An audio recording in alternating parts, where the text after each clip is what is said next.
DJ, asante DJ.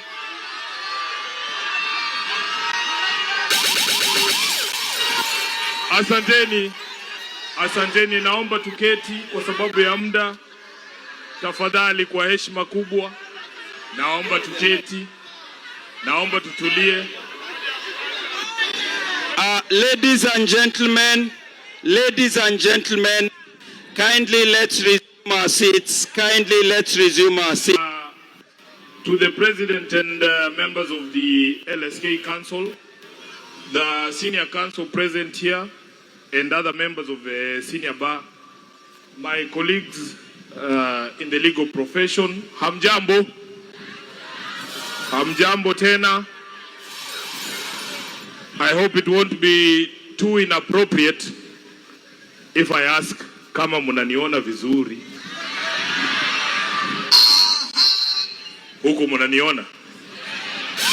Mimi ndio Sifuna.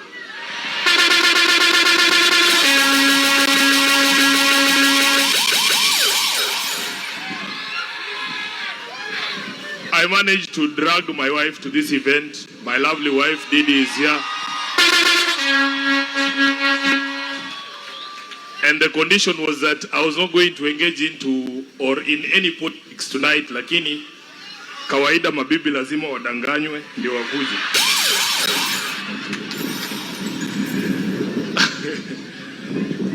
I also want to recognize members of my class from the University of Nairobi. Wako wengi sana hapa, wamejaza meza ya VIP. Mheshimiwa Rais, naomba unisamee. I am extremely humbled that you have extended this great honor to be your chief guest at this year's annual conference. I want to confirm that this is my first time in that capacity, if you don't count Harambe's. When I was admitted to the bar in 2008, I did not think that in a short span of 18 years, I would be standing on this stage addressing such a distinguished crowd as chief guest. I have seen people online saying, ni kama LSK has run out of chief guests. Siku hizi, they just invite anyone. But the theme of this year's conference is business unusual. Legal practice in the era of AI. So, of course, you had to go and get an unusual person to be the chief guest. Sindio? Mujipigie makofi. I want to thank President Kanjama and your council for the great work you have put into this conference. I have had the opportunity to sit in some very interesting sessions in the time that I have been here. When the president of the East Africa Law Society, Ramadan Abubakar, made his presentation and disclosed that the ELS had been gifted a 10-acre piece of land, the person I was seated next to aliniambia tuchukue tu kama mtungi ya gas. I will not mention their name. President Abubakar also invited us to the AGM in Zanzibar in October, but of course he knows Mama Suluhu and I are not the best of friends, and even he can't guarantee that I can safely attend that AGM. I enjoyed the presentation by Engineer Daniel Cherono from Kenya. I strongly agreed with him when he said that the future of infrastructure development needs lawyers, and that infrastructure development must be undertaken within budget, and most importantly, whilst upholding the rule of law. The only problem I had with his presentation is that he limited what the role of lawyers should be, namely understanding infrastructure financing and reviewing FIDIC and PPP contracts. The good engineer should know that as lawyers, we aspire for more. Those who have followed my politics know my position is that development must be undertaken in a constitutional context. I have argued that roads and stadia are nice, but the constitutional values of human rights, democracy, freedom, rule of law, equality, and social justice are a higher priority. Everything must be done within the framework of those 6 values. increasingly, as I move around the country, I hear Kenyans telling me that ours is a software problem and not a hardware problem. Now, Kenya has had 5 presidents. Kenyatta 1 was, what was Kenyatta 1? I don't quite recall, but I hear he did anthropology at the London School of Economics. Moi was a teacher, we all know that, sindio? Kibaki was an economist.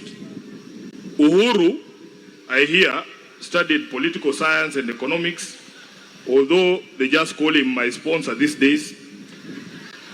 William is a botanist, which, for your information, is my favorite brand of gin.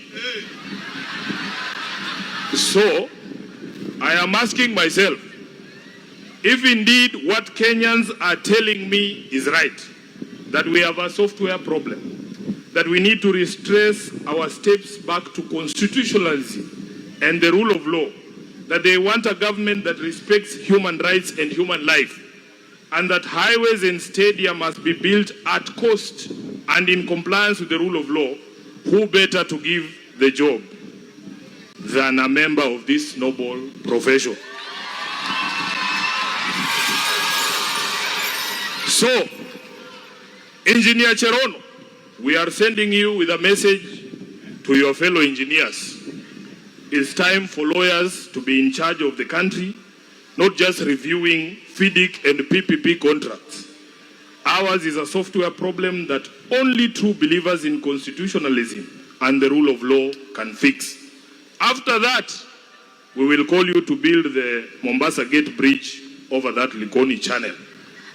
As I conclude, let me speak to the sub-theme of the conference, which is of particular interest to me as a political leader in this country, and especially as we approach the 2027 general election, the perennial question of electoral justice in Kenya.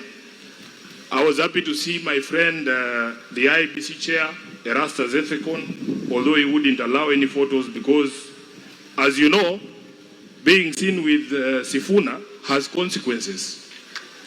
Those who have been foolish enough to shout Mimi ndio Sifuna have lost quite a bit.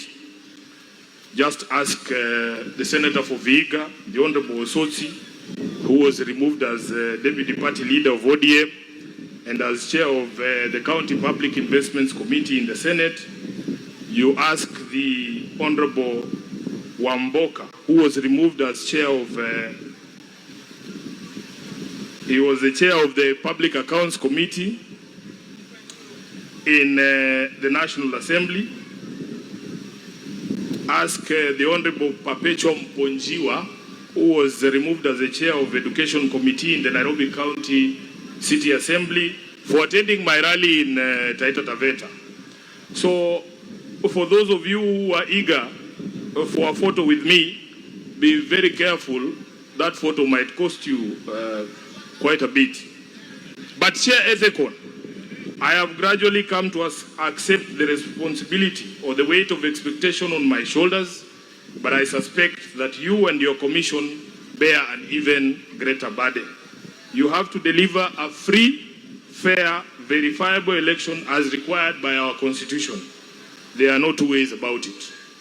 I saw him quite exasperated with some of the questions that came from the members during his session. I can assure him that Bomas will be 1,000 times hotter.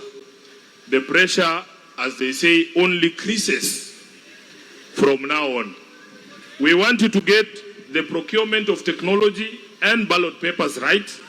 To do this, you must carry all stakeholders along throughout the process.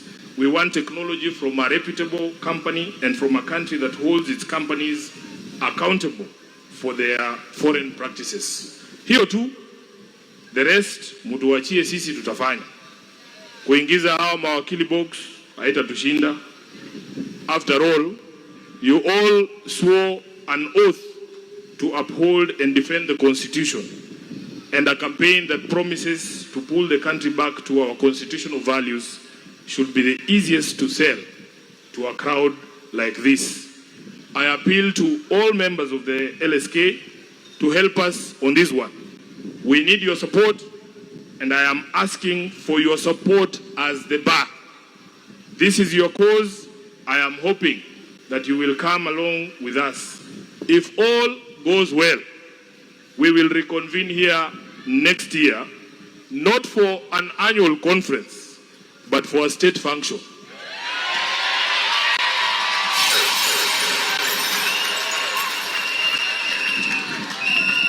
Munanielewa nyinyi? I take this opportunity to invite all LSK members to our engagement this Sunday in Homa Bay County.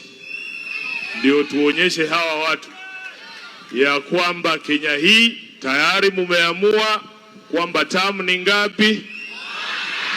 Asanteni sana na Mungu awabariki.